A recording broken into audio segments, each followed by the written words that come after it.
मेहरबून ईरानी जुड़ गए हैं। मेहरबून जी गुड मॉर्निंग। मेहरबून जी सबसे पहला सवाल आपसे मैं पूछूंगा आपके एक फेवरेट स्टॉक पर, जिस मुझे लग रहा है आपको शायद काफ़ी दुख हुआ होगा इस चीज़ को लेकर, लेकिन जो डेल्टा कॉप में डेवलपमेंट्स हुई जो गवर्नमेंट की तरफ से, और एक ऑलमोस्ट डेथ नेल की तरह से एक साउंड कर रहा है ये, क्या अब आप गिव अप कर रहे हैं इस बेट पर या आपको अभी भी होप है यहाँ पर?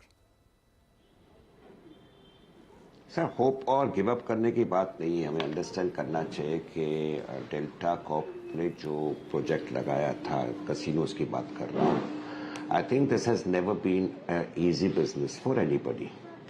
अगर इतना आसान बिजनेस होता तो ये सारे बड़े बड़े इंडस्ट्रियलिस्ट इंडिया में हैं जो पावर प्रोजेक्ट लगाते, सीमेंट प्रोजेक्ट लगाते, ये करते, टेक्सटाइल प्रोजेक्ट लगाते, आई थिंक उन लोग की इंडस्ट्री में जाता। तो this business is full of challenges.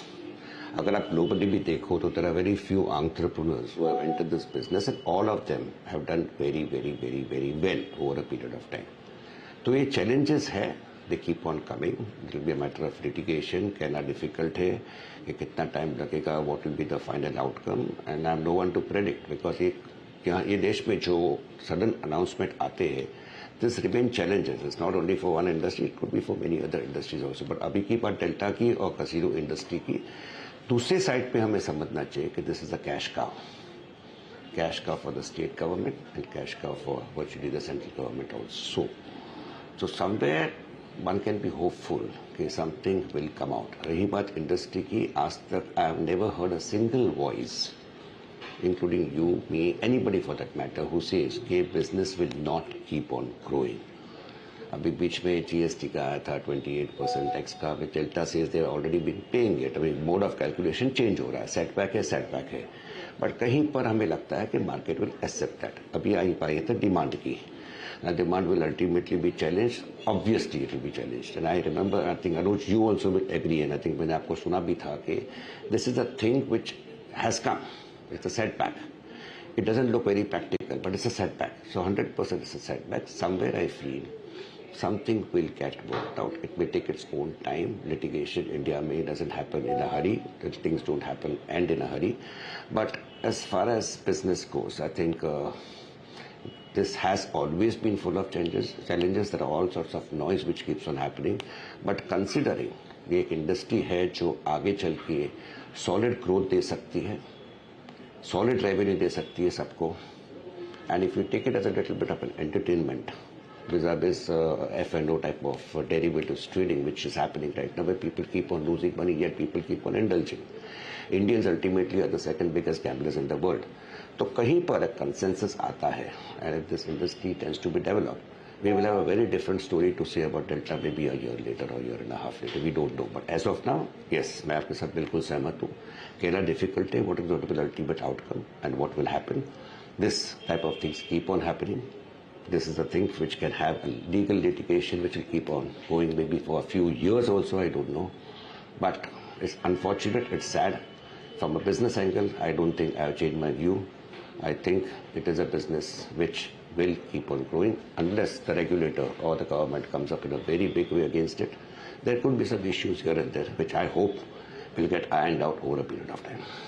बिल्कुल। खैर एनीवे ये बिजनेस में, स्टॉक्स में हमेशा इस तरीके के रिस्क रहते ही हैं।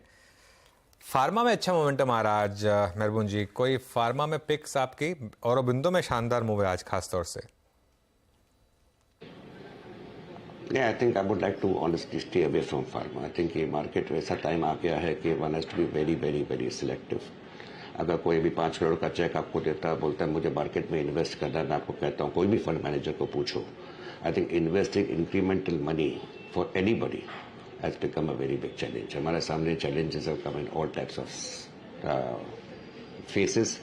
ऑयल प्राइस देखिए, करेंसी देखिए, बॉन्ड यील्ड्स देखिए, करंट अकाउंट डेफिसिट देखिए, इन्फ्लेशन देखिए। अभी आप कहेंगे ये बात काफ़ी दिनों से मैं कह रहा हूँ, आप कह रहे हैं, सब लोग कह रहे हैं, but yet market is resilient. तो यस, दूसरे साइड पर ये है कि market is very resilient. Market में पैसे आते रहते हैं, खास करके रिटेल मनी के। सो इट इज पॉसिबल, ये रिजल्ट सीजन आएगा, result season if it is good, market में surprises on the upside for some more time to come. But कहीं पर एक storm is brewing and we have to be a little bit careful and avoid all expensive stocks. तो रही बात pharma की, I think in terms of valuation, certainly they are not very expensive now. They have been beaten down, and possibly that is what is happening. कि लोगों को समझ में नहीं आता क्या करने का. IT में लोग went on buying at lower levels, and yet IT is keeping on hitting them. So pharma somewhere is becoming a little bit of a defensive pick also, and people are thinking. और मैं बात में सहमत नहीं हूँ. Public सोचती है कि अगर रूपी डेप्रिशिएट होता है तो it benefits exports and pharma exports.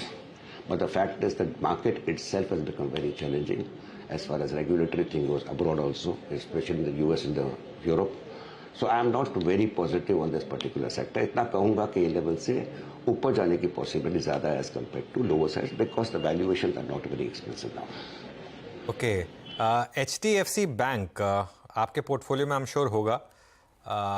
काफ़ी तंग किया है स्टॉक ने. अब क्या व्यू बन रहा है यहाँ पर मेहरबान जी? आई थिंक कोई पॉजिटिव ट्रिगर नहीं है आई थिंक अगले 1 to 3 क्वार्टर के लिए. सो कहना यह है कि अनुज भाई कि आप सोचेंगे कि मार्केट कहीं ना कहीं गिरेगा, तो मैं कहूँगा फिर HDFC बैंक क्या खराब है, क्योंकि ऑलरेडी गिर चुका है. Nothing has happened. So maybe the downside could be another 5-7% from here at most. So why should I not protect myself in HDFC Bank? And that is what is happening.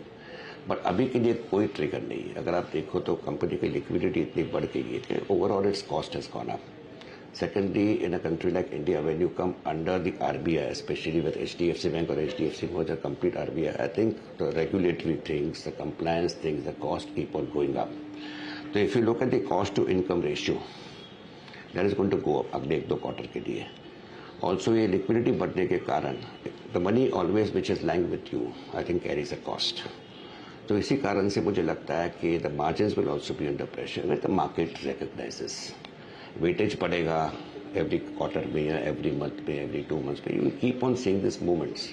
But fundamentally अगर आप मुझे पूछो तो I don't think the stock is expensive.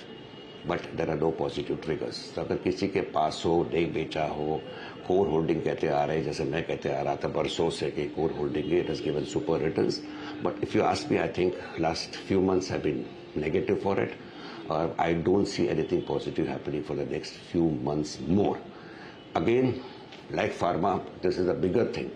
The downside, according to me, is not going to be more than 5% over here, though there are no reasons to be positive on the stock अगले 1 or 2 quarters के लिए. Okay,